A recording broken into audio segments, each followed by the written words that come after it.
Assalamualaikum warahmatullahi wabarakatuh.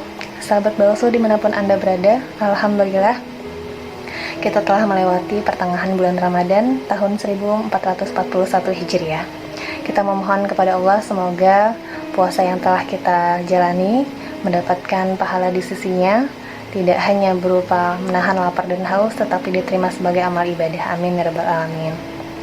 Sahabat Bawaslu, beberapa hari lalu saya melihat di media sosial ada sebuah postingan gambar dengan tulisan "A good book can change your life." Sebuah buku dapat merubah hidup Anda. Lalu saya berpikir, buku apa yang telah merubah hidup saya? Apakah buku tentang hukum, buku sejarah, atau novel bestseller? Banyak buku yang dapat merubah pola pikir seseorang, karena buku adalah jendela dunia. Tetapi hanya ada satu buku yang benar-benar dapat merubah hidup seseorang menjadi lebih baik, yaitu Al-Quran. Al-Quran adalah kalam Allah, perkataan Allah, petunjuk dan pedoman hidup bagi umat manusia. Allah berfirman dalam surah Al-Baqarah ayat 185, "Syahrul Ramadan alladzi unzila fihil Qur'ana hudal linnas." Dalam bulan Ramadan diturunkan Al-Quran sebagai petunjuk bagi umat manusia.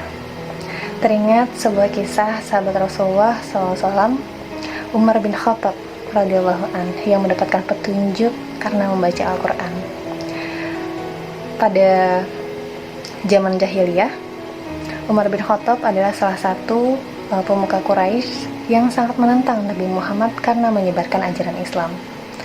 Singkat cerita, suatu hari ia membaca surat At-Toha yang dibaca oleh adiknya. Toha, ma anzalna 'alaikal Qur'ana litashqa illa tadhkiratan liman yakhsha tanzilan mimman khalaqal arda was samawati ula. Kami tidak menurunkan Al-Quran ini kepada Muhammad agar engkau menjadi susah, melainkan sebagai peringatan bagi orang yang takut kepada Allah.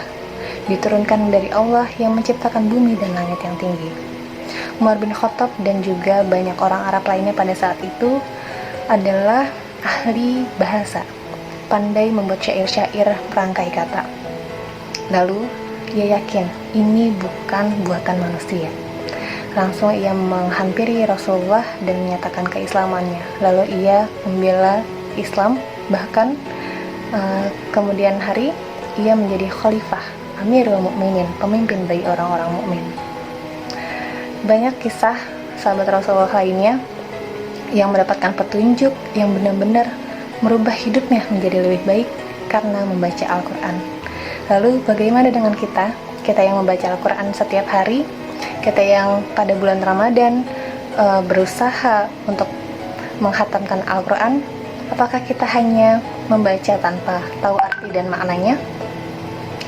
Lalu bagaimana kita menjadikan Al-Quran sebagai pedoman hidup?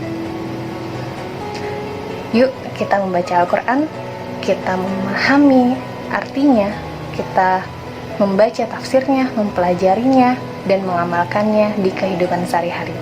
Semoga dengan membaca Al-Quran kita mendapatkan syafaat di hari akhir nanti dan menjadi penolong kita nanti. Amin ya rabbal alamin. Wassalamualaikum warahmatullahi wabarakatuh.